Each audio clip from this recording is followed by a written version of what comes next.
Assalamualaikum, selamat datang di channel Raja Weton, channelnya segala prediksi.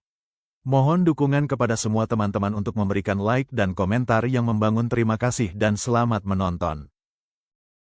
Kali ini kita akan membahas tentang alasan para pakar dan pengamat menempatkan Timnas Indonesia sebagai calon kuat tim yang akan tampil di final Piala AFF Women's Futsal 2026. Oke, laga semifinal AFF Women's Futsal 2026 antara Indonesia dan Australia ini bakal jadi tontonan yang seru banget. Dan ini bukan sekedar pertandingan biasa loh, ini adalah pertarungan adu strategi dan kekuatan mental. Yuk kita bedah bareng-bareng, apa aja sih kunci kemenangan buat timnas kita? Nah, ini dia pertanyaan utamanya. Sejujurnya di atas kertas, Australia kelihatannya lebih unggul dari segi fisik dan pengalaman.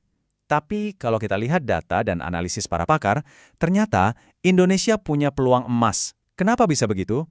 Jadi gini, pertandingan ini tuh kayak bentrokan dua gaya yang beda 180 derajat.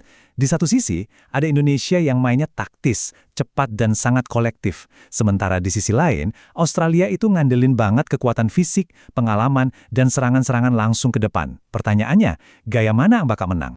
Oke, kita masuk ke kunci yang pertama dan bisa dibilang paling krusial, disiplin taktik. Para analis futsal setuju banget nih, kalau struktur permainan Indonesia itu udah berevolusi pesat, dan inilah yang jadi senjata utama mereka sekarang. Senjata utama Indonesia ini bisa kita pecah jadi 3 langkah jitu. Pertama, high press yang terukur. Maksudnya, mereka menekan lawan jauh di area pertahanan mereka sendiri buat rebut bola. Begitu bola direbut, langsung masuk langkah kedua. Transisi secepat kilat dari bertahan ke menyerang. Dan yang terakhir, eksploitasi ruang kosong yang ditinggalin sama lawan. Nah, disinilah letak kejeniusan taktiknya. Taktik ini dirancang khusus untuk menghukum kelemahan Australia. Jadi, waktu Australia asyik nyerang dengan intensitas tinggi, mereka itu sering banget ninggalin ruang kosong di belakang. Celah inilah yang bakal dimanfaatin habis-habisan lewat rotasi cepat dan pergerakan tanpa bola dari para pemain Indonesia. Taktik yang hebat sekalipun nggak akan ada artinya tanpa mental yang kuat buat menjalankannya, kan? Nah, sekarang kita pindah ke kunci kedua, dan kita lihat gimana aspek psikologis tim kita udah berkembang pesat banget. Dan ini bukan sekedar opini kita aja loh. Kutipan dari seorang pakar sepak bola wanita di Asia Tenggara ini jadi buktinya. Pengakuan di level regional ini seolah bilang satu hal. Secara mental, tim kita udah siap banget buat laga-laga besar kayak gini. Jadi, apa buktinya di lapangan? Selama turnamen ini, kita udah lihat sendiri kan, tim kita mampu bangkit pas lagi tertinggal, bisa jaga fokus penuh sampai peluit akhir dibunyiin. Dan yang paling penting, mereka bisa meminimalisir kesalahan-kesalahan kecil meskipun lagi di bawah tekanan hebat. Ini nih, ciri khas tim juara.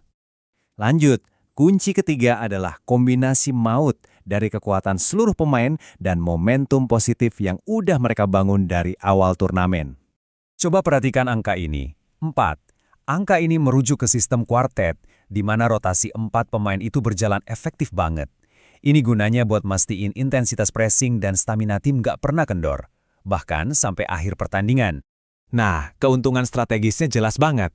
Australia itu sangat bergantung pada 2 pemain motor serangan mereka.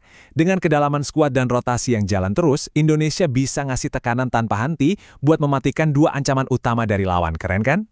Jadi setelah kita bedah semua taktik, mental, dan kekuatan skuad, gimana dong kesimpulan para analis? Kira-kira hasil akhir dari pertarungan ketat ini bakal seperti apa ya? Para pengamat memprediksi kemenangan tipis buat Indonesia, skornya 3-2. Tapi ada satu syarat yang krusial banget. Poin paling pentingnya adalah Indonesia harus bisa mencetak gol lebih dulu. Kenapa? Karena ini bakal maksa Australia main lebih terbuka, dan disitulah kecepatan transisi Indonesia bisa jadi senjata mematikan. Jadi kesimpulannya jelas banget. Kalau nanti Indonesia menang, itu bukan lagi soal keajaiban atau cuma karena semangat juang semata.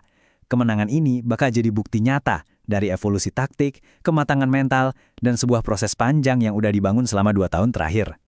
Nah, semua ini akhirnya membawa kita ke satu pertanyaan besar buat masa depan. Kemenangan di laga ini artinya bisa lebih dari sekedar tiket ke final loh. Mungkin aja kita lagi menyaksikan lahirnya sebuah kekuatan baru dalam futsal putri di Asia Tenggara. Gimana menurut kalian?